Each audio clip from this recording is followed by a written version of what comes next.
Shalom saudaraku, saya Pendeta Immanuel Adam, saya melayani di GKI Wahid Hasim, dan hari ini saya ingin sedikit berbagi dengan saudara mengenai kebenaran firman Tuhan. Dan sebelumnya mari kita berdoa, karena kita percaya melalui tuntunan Tuhan, kita akan semakin memahami firman Tuhan, dan kita akan dimampukan untuk jadi pelaku firman Tuhan. Mari kita berdoa. Bapa di sorga, hari ini kami boleh bertemu bersama-sama melalui perenungan firman-Mu.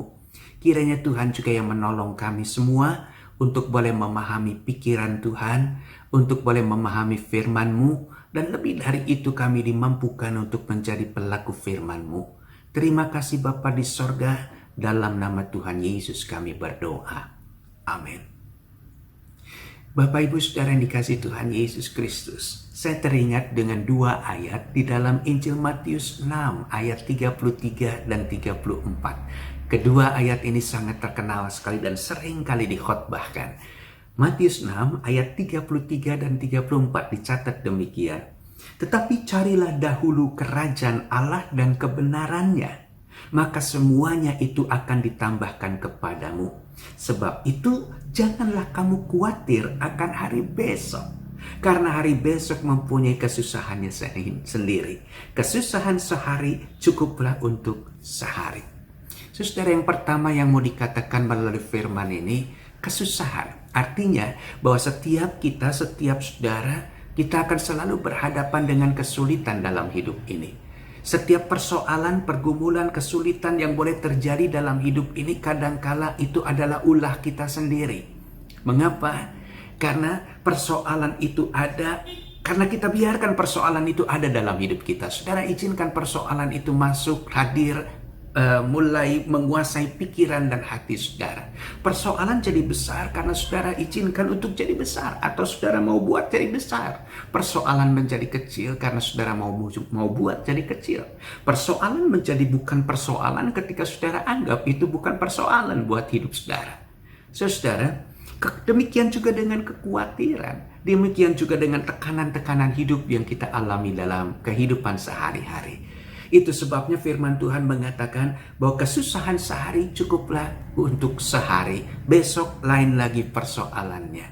Jadi yang pertama yang Tuhan mau katakan adalah bahwa persoalan itu seringkali dibiarkan oleh saudara untuk mengendalikan hidup saudara.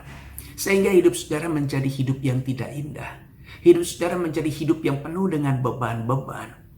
Apa yang firman Tuhan katakan dan ajarkan ayat 33, tetapi carilah dahulu kerajaan Allah dan kebenarannya, maka semuanya itu akan ditambahkan kepadamu. Mulai pikirkan apa yang menjadi kehendak Tuhan dalam hidupmu.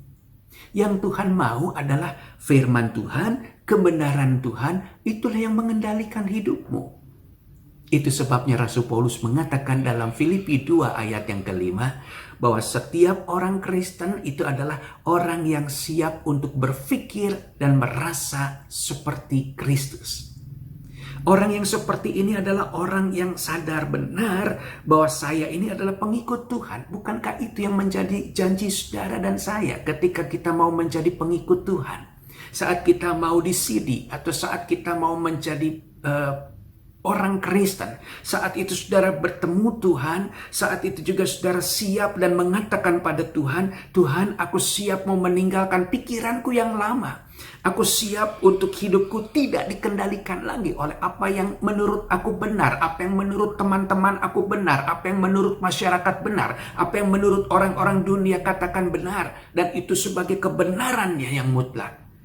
Namun, aku saat ini mau menjadikan firman-Mu kebenaranku. Dan Yesus mengatakan, akulah jalan, kebenaran, dan hidup.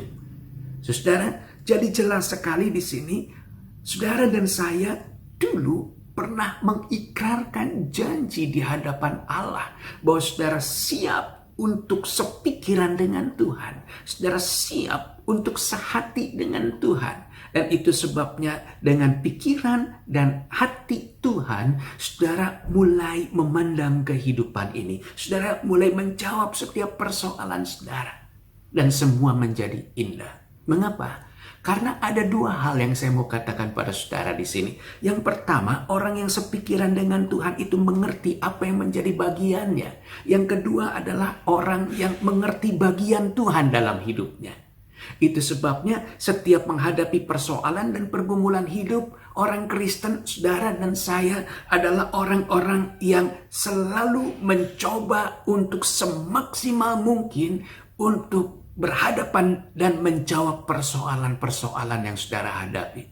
Namun saudara tahu diri bahwa saudara tahu batas kemampuan, kekuatan saudara saat saudara menyelesaikan persoalan. Yang kedua, karena keterbatasan saudara itu yang membuat saudara melibatkan Tuhan untuk bergumul bersama dengan saudara. Bukankah itu juga yang diajarkan Tuhan di dalam firman-Nya, dalam Injil Yohanes? Injil Yohanes pasalnya yang ke-15 ayat yang ke-5 dicatat dengan tegas di sana. Tinggal dalam aku dalam kamu. Sebab di luar aku engkau tidak bisa berbuat apa-apa. Di luar Tuhan engkau tidak bisa berbuat apa-apa. Jadi hanya bersama dengan Tuhan saudara dimampukan untuk menyelesaikan setiap persoalan saudara. Selanjutnya saudaraku, kadang kita bertanya kenapa Tuhan izinkan persoalan ini datang dan membebani kehidupanku. Kenapa kesulitan ini hadir dalam kehidupanku? Saudara, kadangkala tatkala Tuhan mengizinkan kesulitan, hambatan, persoalan itu hadir dalam hidup saudara, Tuhan sedang membentuk saudara. Mengapa? Karena apa yang Tuhan lakukan adalah untuk kepentingan saudara. Tuhan lebih mengerti siapa saudara.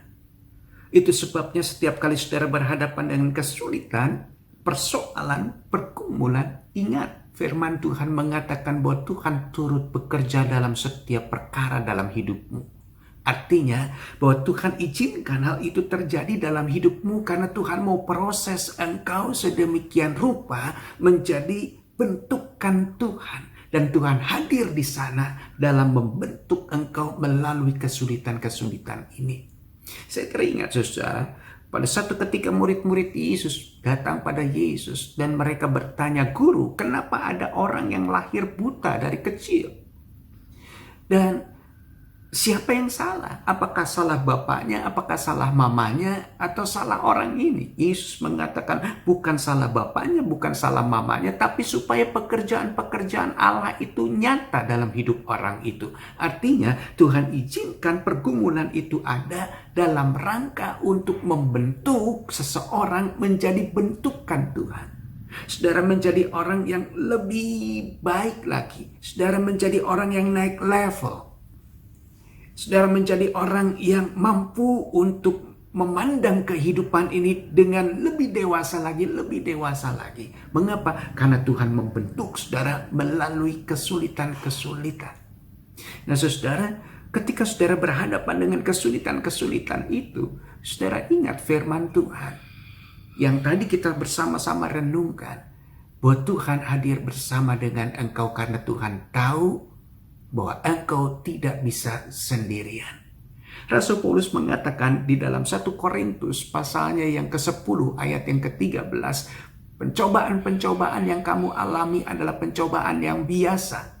Namun pada saat engkau tidak sanggup menanggungnya, Tuhan membuka jalan keluar. Tuhan bukan ngangkat persoalan itu, tapi Tuhan membuka jalan sehingga saudara mampu menerobos persoalan itu.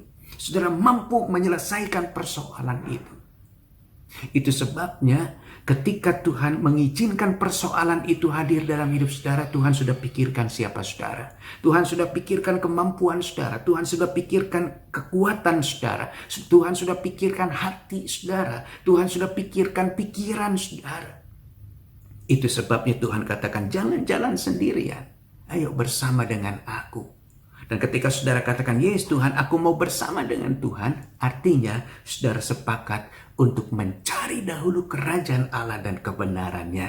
Dan saudara percaya bahwa Tuhan akan menyediakan apa yang memang saudara butuhkan dalam hidup ini.